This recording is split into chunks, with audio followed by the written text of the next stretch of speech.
अब जो मैं बोलने वाला हूँ या करने वाला हूँ, शायद उससे तुम्हें बहुत ज़्यादा बुरा लगे या तुम्हारा दिल भी टूट सकता है, लेकिन सच हमेशा कड़वा होता है। मुझे लगता है कि तुम ये सच शायद सुनना ही नहीं चाहोगे या इससे दूर भागोगे, क्योंकि एक कमजोर इंसान हमेशा यही करता है, या तो सच से दूर भागता है या सच को स्वीकार ही नहीं करता। भारत एक ऐसा देश जिसकी सभ्यता बहुत ज़्यादा पुरानी है, एक ऐसा देश जिसके अंदर इतने बड़े बड़े महान ऋषि और मुनि हुए जिन्होंने इतने बड़े बड़े ग्रंथ और वेद लिखे, एक ऐसी मिट्टी जहाँ से स्वामी विवेकानंद, एपीजे अब्दुल कलाम और गांधी जी जैसे महान इंसान हुए। लेकिन क्या अभी का भारत भी वैसा ही है या उन्हीं के साथ खत्म हो गया? ऐसा माना जाता है जिस देश के पास यंग जनरेशन बहुत ज़्यादा हो वो देश का भविष्य बदल सकते हैं या तो किस्मत बदल सकते हैं, लेकिन हम उस चीज़ के लिए बहुत ज़्यादा बदनसीब है। हमारी यंग जनरेशन जो आधे से ज़्यादा बस रील स्क्रॉल करने में बिता रहे, उनके पास दिन में 10 घंटे होते हैं रील स्क्रॉल करने के लिए, लेकिन उनके पास 10 मिनट नहीं होते कोई भी बुक रीड करने के लिए या नॉलेज वाली चीज़ें देखने के लिए। और आधी जनरेशन तो बस फोन एडिक्शन के अंदर फंसी पड़ी है। उन्हें अंदाज़ा भी नहीं है कि उनके साथ क्या हो रहा है और वो क्या कर रहे हैं। और आधे से ज़्यादा जनरेशन बस नौकरी की तलाश कर रही है। उनके पास डिग्रियाँ तो है लेकिन कोई स्किल नहीं। और आधी से ज़्यादा जनरेशन बस अपना टाइम पास कर रही है इधर और उधर वाली बातों में। और आधी से ज़्यादा बस गुटखा, तंबाकू, बीड़ी, सिगरेट ये सब पी के अपनी ज़िंदगी ख़राब कर रहे हैं। इस जनरेशन को बस दारू, सिगरेट, बियर और क्लब पार्टी करना ही कूल लगता है। और ये जनरेशन बस शॉर्टकट रास्ते ढूंढ रही है कामयाबी के।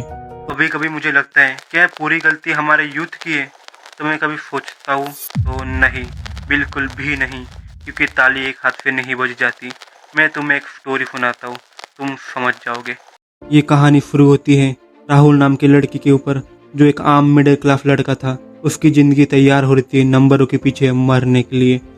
जब वो पहली बार स्कूल में जाता है तो उसकी आंखों में चमक और हाथों में बुक थी।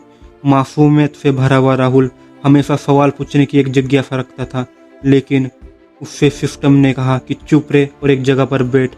धीरे धीरे उसे पता चल गया था जो सवाल पूछते हैं वो बेवकूफ़ होते हैं, जो रटते हैं वो टॉपर बन जाते हैं।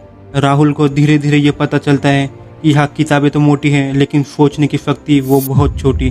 हर साल हर कोई बस एक ही रेस में होता है कि अगली क्लास में कैसे जाए। किसी का ध्यान इस चीज़ के ऊपर कभी गया ही नहीं कि कौन कितना सीख रहा है और कौन कितना सीखने योग्य है, लेकिन हर किसी को बस क्लास में जाना है। किसने कभी 90% मार्क्स नहीं लाए तो आगे का भविष्य उसके लिए है ही नहीं, वो किसी भी चीज़ के योग्य नहीं। नंबर नहीं तो तुम कुछ नहीं। राहुल से कभी किसी ने पूछने की कोशिश भी नहीं की क्या ये तुम्हें पसंद है, ये क्या तुम्हें ये आगे करना है, क्या तुम खुश हो? अरे मैं भी क्या मजाक कर रहा हूँ।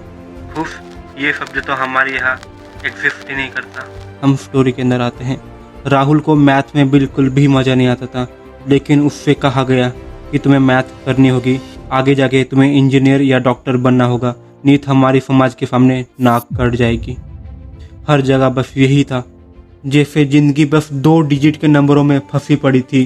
क्या 63 लाया है? बस शर्मा जी के लड़के को देखा है 90% लाया है। तब राहुल को पता चला वो बस एक नंबर है, ना ही कोई इंसान, ना ही कोई सपने, बस एक रेस का हिस्सा। उसने इंग्लिश के अंदर पोइट्री लिखने की कोशिश की, लेकिन स्कूल वाले ने कहा कि बस इसे हॉबी रखो, आगे ये किसी भी काम की नहीं है। उसने साइंस छोड़ने की कोशिश की, लेकिन घर वालों ने कहा आर्टिस्ट बनकर भिखारी बनेगा क्या? 10वीं पास होने के बाद राहुल को एक कागज का टुकड़ा मिलता है। ना ही कोई नॉलेज, ना ही खुद पे कोई भरोसा, ना ही कोई खास स्किल, बस एक कागज का टुकड़ा। कॉलेज में जाने के बाद उसे असली ज़िंदगी के बारे में पता चलता है और उसका इंटरव्यू होता है और उससे पूछा जाता है कि आपने स्कूल के अंदर क्या क्या सीखा है। तो राहुल बस चुप था, बस चुप, क्योंकि राहुल ने इन 5 सालों में बस यही सीखा था कि सवाल मत पूछो, जो बोला जा रहा है वो करो और बस नंबर लाओ। उसको ये किसी ने सिखाया ही नहीं कि इंटरव्यू देते कैसे हैं, बोलते कैसे हैं, रिएक्ट कैसे करते हैं, सवालों का जवाब कैसे देते हैं।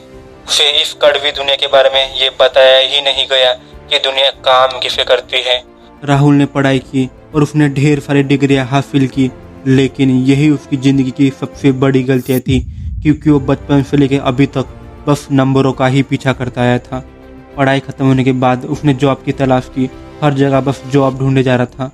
जब उसका इंटरव्यू होता तो उससे पूछा जाता, क्या तुम्हारे पास कोई खास स्किल है या तुम्हारे पास कोई अनुभव है?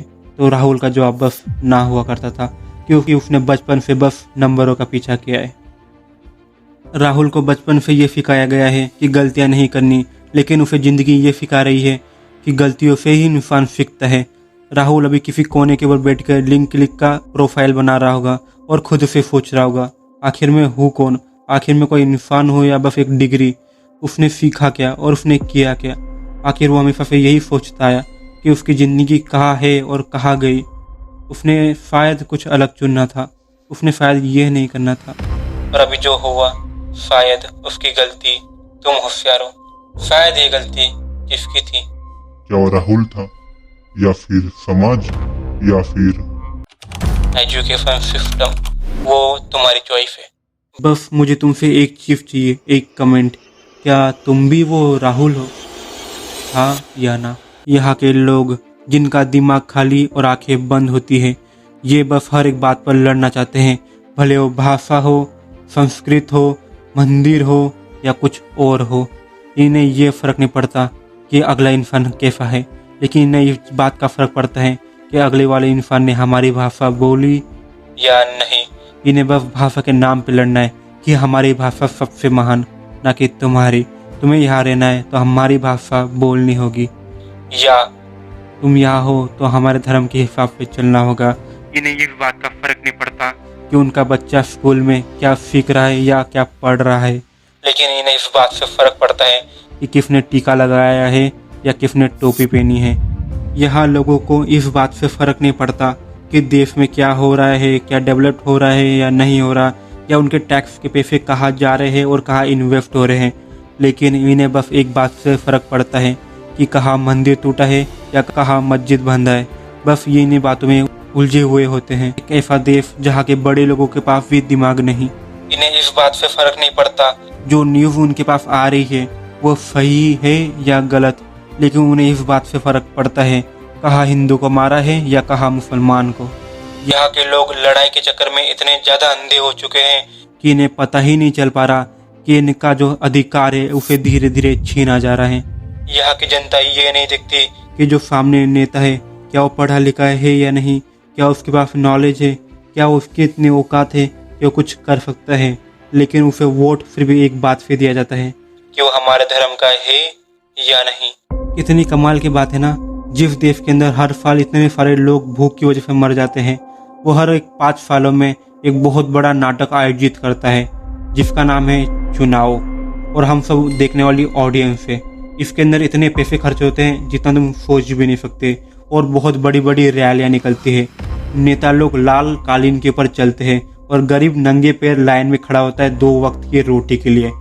किसी नेता ने कहा कि हम हर साल 2 करोड़ नौकरियां निकालेंगे, लेकिन आम जनता कहती है कि हमने नौकरी को देखने का सपना ही छोड़ दिया है। किसी ने कहा कि हर किसी के खाते में 10,000 जाएंगे, लेकिन हर किसी का खाता अभी पूरा खाली है, उसके अंदर 2 रुपये चल जाए वही बड़ी बात है। किसी ने कहा कि हम करप्शन मिटाएंगे, लेकिन अभी भी सरकारी ऑफिस के अंदर बिना चाय पानी के एक फाइल हिलती भी नहीं है। तुम सवाल पूछो तो तुमसे कहा जाता है तो देशद्रोही है क्या?